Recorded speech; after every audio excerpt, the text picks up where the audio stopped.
اور نمبر کے ساتھ ساتھ آپ کو خود بھی شوق پیدا ہوگا لکھنے کا، آپ کو اچھا محسوس ہوگا کہ کس طرح سے آپ لکھ رہے ہیں۔ ایک ہینڈ رائٹنگ کے لحاظ سے لکھنا اور ایک عام تحریر لکھائی رائٹنگ، اس میں بہت بڑا فرق ہے۔ تو امید ہے آپ کو سمجھ آ گئی ہوگی۔ جب بھی آپ نظم لکھیں اس کو اسی میتھڈ کے طریقے کے ساتھ لکھیں۔ تب تک کے لیے اگلی ویڈیو تک ہمیں اجازت۔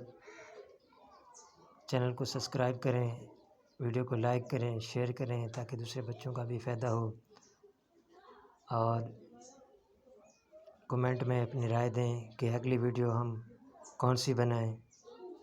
تو تب تک کے لیے اجازت، اللہ حافظ۔